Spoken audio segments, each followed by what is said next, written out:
Bineesh Antony, Kerala vision news, Idukki.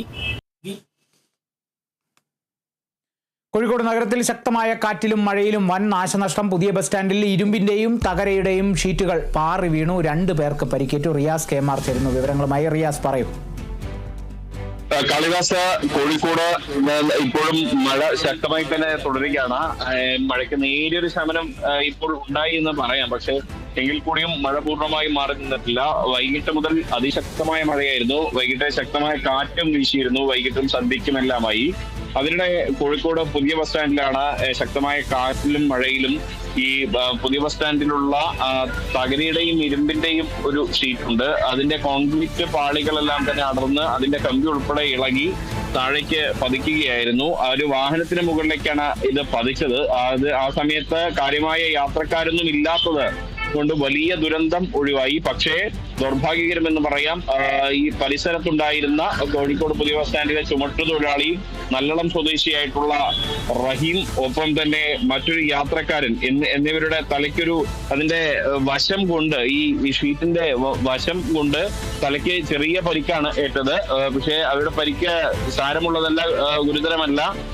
അതുകൊണ്ട് തന്നെ നിസാര പരിക്കായത് കൊണ്ട് തന്നെ അവർ സ്വകാര്യ ആശുപത്രിയിൽ ചികിത്സ തേടി പിന്നീട് വീട്ടിലേക്ക് നിലവിൽ പോയിട്ടുണ്ട്.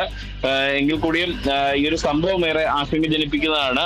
സാധാരണയായി ഇവിടെയെല്ലാം തന്നെ വലിയ യാത്രക്കാരൊക്കെ ഉണ്ടാകുന്ന ഒരു ഭാഗമാണ്.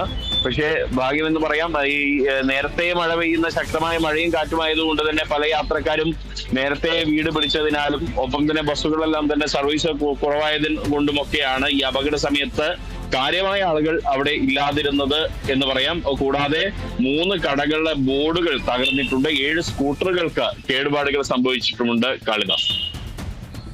ശരി, റിയാസ് കെ.മാർ ആണ് വിവരങ്ങൾ നൽകിയത്. കോഴിക്കോട് നഗരത്തിൽ ശക്തമായ കാറ്റിലും മഴയിലും വൻ നാശനഷ്ടം ഉണ്ടായിരിക്കുന്നു. പുതിയ ബസ് സ്റ്റാൻഡിൽ ഇരുമ്പിന്റെയും തകരയുടെയും ഷീറ്റുകൾ പാറി വീണ് 2 പേർക്കാണ് പരിക്കേറ്റിരിക്കുന്നത്.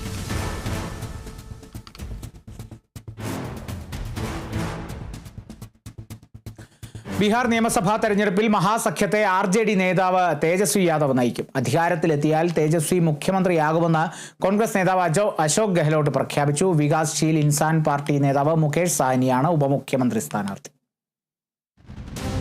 ഏറെ അനിശ്ചിതത്വങ്ങൾക്കൊടുവിലാണ് ബീഹാറിൽ മഹാസഖ്യത്തിനുള്ളിൽ ധാരണയായത്. സീറ്റ് വിഭജന ചർച്ച വഴിമുട്ടിയതിനെ തുടർന്ന് ചർച്ചകൾക്കായി കോൺഗ്രസ് ദേശീയ നേതൃത്വം അശോക് ഗെഹ്ലോട്ടിനെ പട്നയിൽ